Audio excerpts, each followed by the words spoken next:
Friends, આજે હું તમને રેસીપી આપું છું હાંડવાની, ધેટ ઇઝ સ્પાઇસી કેક. એના માટે મેં શું કર્યું છે, એક વાડકી, નાની વાડકી પરિમલ ચોખા, પાવ વાડકી, એ જ વાડકીનું માપ પાવ વાડકી ચણાની દાળ, પાવ વાડકી અડદની દાળ, બેને અલગ અલગ પલાળેલા, ચણાની દાળ અને અડદની દાળને એક સાથે અને ચોખાને અલગથી. મેં એને 6 hours સુધી સોક કર્યા અને પછી મેં એને મિક્સચરમાં અલગ અલગ ગ્રાઇન્ડ કર્યા અને એક સાથે મિક્સ કરી દીધા. એટલે એ આપણું બાટર થઈ ગયું અને આ બાટરને મેં 8 કલાક સુધી ફર્મેન્ટેશન માટે રહેવા દીધું, એને આથો આવવા દીધો. હવે એમાં મેં શું કર્યું તમને કહું.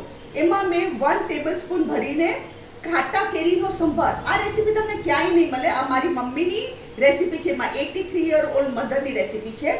એમાં 1 ટેબલસ્પૂન ભરીને ખાટા કેરીનો સંભાર અને 3 ટેબલસ્પૂન ભરીને ઝીણો સમારેલો ગોળ. બીજી સામગ્રી મેં નાખી છે એમાં તલ, દહીં 2 ટેબલસ્પૂન ભરીને દહીં, 2 ટેબલસ્પૂન ભરીને તેલ, અને એમાં મેં કીધું તમને તેલ એ નાખવાનું, દહીં એ નાખવાનું. આ છે આપણો બાટર. અને લીલા મરચા અને તલ તમે નાખજો, 3 ટેબલસ્પૂન ભરીને તલ હું શું કરું છું, અંદર જ નાખું છું, વઘારમાં તલ નથી નાખતી. તમે રાઈ અને તલનો વઘાર બી કરી શકો, પણ હું અંદર તલ નાખું છું ને રાઈનો વઘાર નથી કરતી. એટલે આમાં સામગ્રી મેં તમને કીધી: ખાટા સંભાર, કેરીનો ખાટો સંભાર, ગોળ, દહીં, તેલ, લીલા મરચા, તલ. અને આ તમે હવે મેં તેલ ગરમ મૂક્યું છે, આ તેલ મેં અહીંયા ગરમ મૂક્યું છે. એમાં આપણે આ હાંડવો ઉતારીએ. નોનસ્ટિકમાં ઉતારવાનો, એટલે તમારે કંઈ પ્રોબ્લેમ ન આવે. નોનસ્ટિક સિવાય નહીં ઉતારવાનો, નહીં તો ઘણી વાર ચોટે છે, તો આપણું બધી મહેનત વેસ્ટ જાય છે. હવે અહીંયા શું કરવાનું, આ હાંડવો મારો થાય છે, હું કવર કરીને રહેવા દઉં. જ્યાં સુધી એક સાઈડ શેકાય નહીં ને ત્યાં સુધી આપણે એને કવર કરીને રહેવા દઈએ. આપણો હાંડવો જોઈએ, એક બાજુથી આપણે હવે ફેરવીને જોઈએ, એક બાજુથી શેકાઈ ગયો છે તો ફેરવાશે. જુઓ, આ સરસ આપણો હાંડવો થઈ ગયો. હવે આમને આપણે ઉઠાડા. આ જો એક બાજુથી કેટલો સરસ શેકાઈ ગયો છે. હવે આને આપણે બીજી બાજુથી તેલ લગાડીએ. આપણે તેલ નાખવાનું આ બીજી સાઈડ,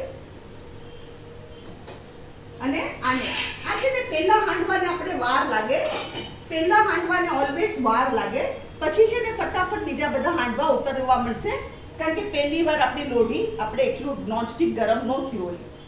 હવે બીજી વાર જ્યાં સુધી શેકાય નહીં ત્યાં સુધી આપણે રાહ જોઈએ.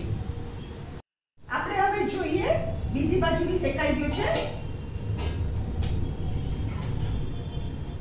આ જુઓ ફ્રેન્ડ્સ, આ બીજી બાજુ બી આપણો મસ્ત શેકાઈ ગયો છે.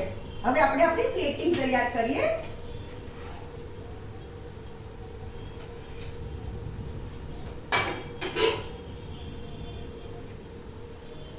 ફ્રેન્ડ્સ, આ છે હાંડવાની રેસીપી સ્પાઇસી કેક, જેને મેં ગ્રીન ચટણી સાથે, લીલી ચટણી સાથે પીરસ્યું છે, અને દહીં. આ ચટણીની રેસીપી મેં મારી ચેનલ પર શેર કરેલી છે. આ એકચ્યુઅલી ગ્રીન ચટણી નથી, આ અલગ જ ચટણી છે. આ ચટણી અને આ લસણની ચટણી બી આમાં નાખેલી છે, દહીં અને આ હાંડવો. અગર તમને આજની મારી રેસીપી પસંદ આવે તો જરૂરથી બનાવો અને કમેન્ટમાં જરૂરથી લખો. અને મારી વિડીયોને લાઈક કરો, શેર કરો, મારી ચેનલને જરૂરથી સબસ્ક્રાઈબ કરો.